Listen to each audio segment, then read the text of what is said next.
ऋतुजाने अलगद सर्व निर्णय समीरवर टाकला आणि स्वतः उद्याच्या घडणाऱ्या गोष्टीसाठी मार्ग काढत गुमान तो क्षण जगण्यासाठी समीरकडे सरसावली होती. मनात विचारांच्या विजा कळकळत होत्या, पण आवडून होती स्वतःला.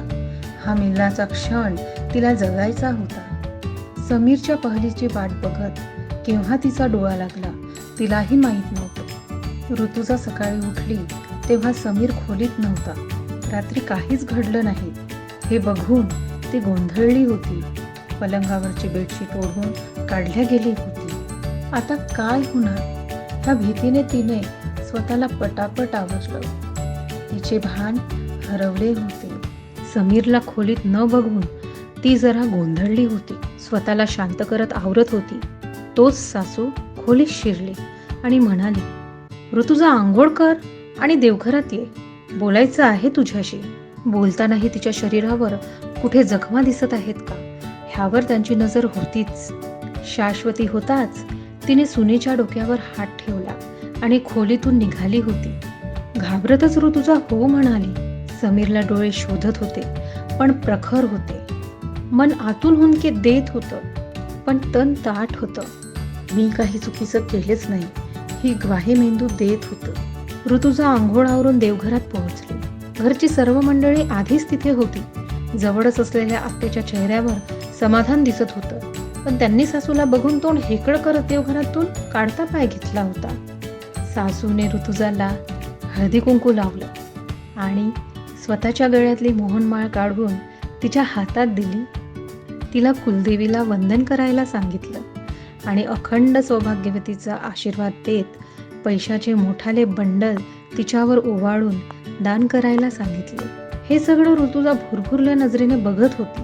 तोच तिची नजर तिथेच ठेवलेल्या त्या पांढऱ्या चादरीवर पडली आणि त्यावर असणाऱ्या रक्तांच्या डागावरही. तिला काहीच सुचत नव्हतं. तोच मोठ्या जाऊने तिला मिठी मारली आणि म्हणाली, स्वागत आहे कुटुंबात. समीरला उत्तम माल गवसला. थोडीशी जाऊच्या शब्दाने किळसलेली तिला जरा बाजूला करत लाजतच हसली आणि सर्वांनी तिला आशीर्वाद दिला आणि मोठमोठाले गिफ्टही. तिला काहीच कळत नव्हतं. दुरून समीर सगळं बघत होता. त्यालाही घरातले सर्व आशीर्वाद देत मिठ्या मारत होते. ऋतुजा टक लावून समीरकडे बघत होती आणि त्याच्यासमोर जाऊन उभी राहिली. आता ती त्याला बिलगणारच होती, तर तिला सर्वांसमोर सावरत तो तिला खोलीत घेऊन गेला. ऋतुजा विचारात पडली होती. तिच्या मनाला हा नेमका प्रकार काय घडला कळत नव्हतं. समीरने असं काय केलं ज्यांनी तिचं स्थान उंचावला घरात हा विचार तिला अंतर्बाह्य भेडसावत होता. आनंद झाला होता. रात्री ऋतुजा झोपलेली बघून समीरला कोण जाणे खूप अस्वस्थ वाटत होतं.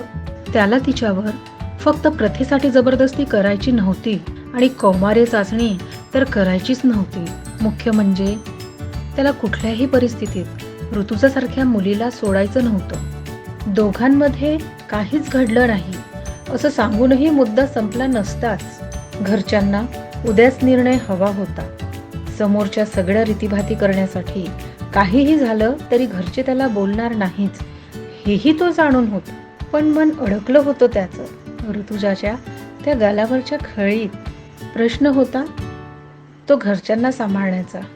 विचारातच तिची मान लगतच्या उशीवर ठेवून तो उठला आणि पलंगाच्या पायाला त्याचा पाय जोरात लागला. जरा रक्तही लागलं.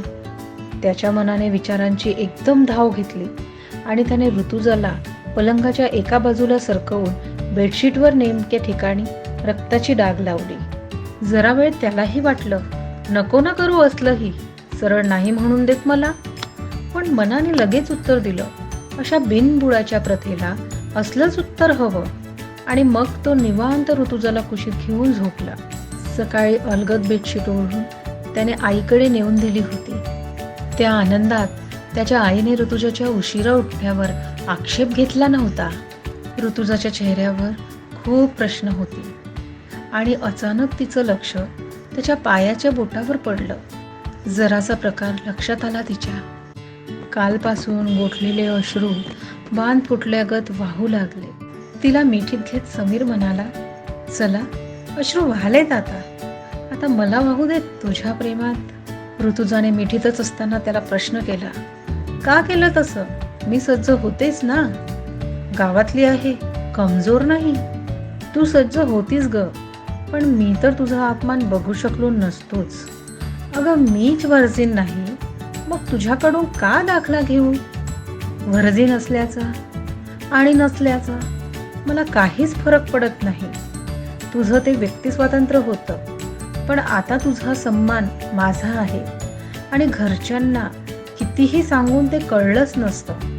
तू मी ह्या प्रथेसाठी आताच बंड पुकारला असता तर तुला माहीत नाही ही सामाजिक प्रथा किती खोलवर गेली आहे. ते धार्मिक मुद्दा बनला असता आपल्या समाजात.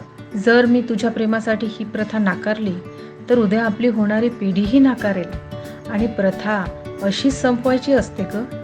बंडही कधी कधी घुसखोरी करून करावा लागतो.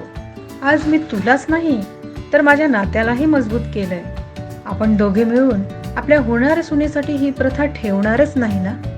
आणि मुलगी झाली ना तर आधीच नकार देणार मी.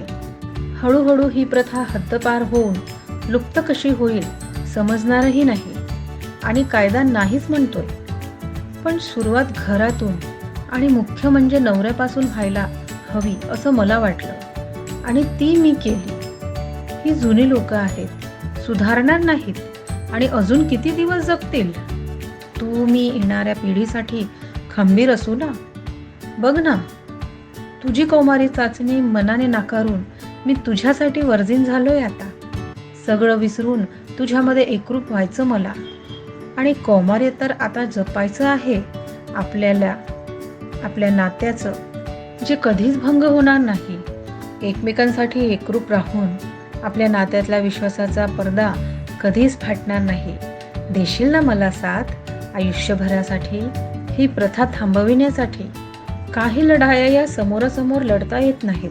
काही प्रथा घरातून घुसखोरी करून मोडाव्या लागतात. मुद्दा पटवून देण्यासाठी त्यांच्यात राहावं लागतं. बाकी तू समजदार आहेस आणि खरंच मी खूप भाग्यशाली आहे की तू मला भेटलीस, जिच्या स्पष्ट नकार देऊन सुद्धा माझं मन जपण्याची कला आहे. ऋतुजाने समीरच्या हातात हात दिला. तोच सासूने परत तिला आवाज दिला. ऋतुजा स्वतःचा पदर सांभाळत निघाली होती सासूच्या आवाजावर. समीरची अखंड सौभाग्यवती म्हणून जिच्या नवऱ्याला कौमार्य चाचणीची गरजच नव्हती. गरज त्याला तिच्या प्रेमाची आणि विश्वासाची होती. मधुचंद्राच्या अनेक रात्रीसाठी त्याला तिची आंतरिक साथ हवी होती. स्वतःच्या नात्याचं कौमार्य जपायचं होतं, जे त्याने मधुचंद्राच्या पहिल्या रात्रीच सुरक्षित केलं होतं. गावाच्या मातीत मोठा झालेला, आज खऱ्या अर्थाने विचाराने व्हर्जिन झाला होता तो ऋतुजाच्या गावठी साध्याभोळ्या स्वभावाने.